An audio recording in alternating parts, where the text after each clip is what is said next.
سر ایریشا لدجی کارکرین کرد ینکو لپارێزگەها زۆنگداکێ هاتیە kirin lêpirsîna dadgehê dest pê kiriye.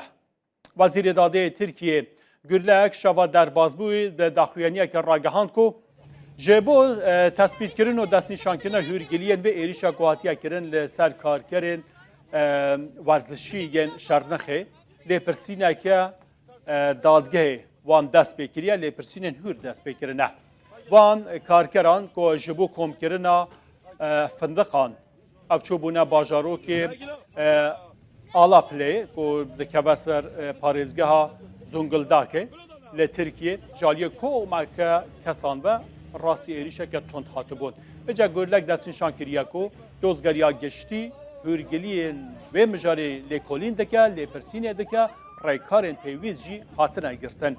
Wî wan dest bi lêkolîna xwe kiriye. Wî her wiha destnîşan jî kiriye ku hişyarî jî daye ku li ser medyaya civakî li nava torên civakî da peyamên xirab bila nehne belavkirin peyamên xirab dê bibîne serdema provogasyonan û alozkirin û azirandinan zêdetir dibêje ku girîng e ev bûyereke kesane nebe serdema têkdana aramiya civakê ji ber ku bûyerên wiha veke ew dibêje bûyerên take kesî ne têne kirin.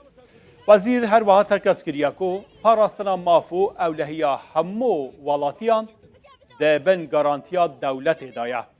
O tawanbar dê li gûrî yasayê bêta sezadan. Ev êrişa ku bûye serdema dilgiraniyeke zêde di nava raya giştî da careke din rewşa dijwar ya karkerên Kurd yên ku li navçeyên Tirkiyê li Rojavayê Tirkiyê kar dikin aniye Rojavê. Parlamenterên Dem Partiyê jî berê daxwaz kiribûn ku bi lez ewlehiya canê wan heftê karker û malbatên wan were dabînkirin û tespîtkirin. Li gorî çavkaniyên navçeyê jî hêzên emnî yên Tirkiye niha li gundê Bektaşliyê tedbîrên xwe girtine û hûrgiliyên zêdetir di vê mijarê de hene. Ev hûrgiliya ji aliya Wezareta Dadiya Tirkiye ve şopandin ji bo wan tê kirin weke wezîr gotiye wan dest bi lêkolînên xwe yên dadgehê kirin.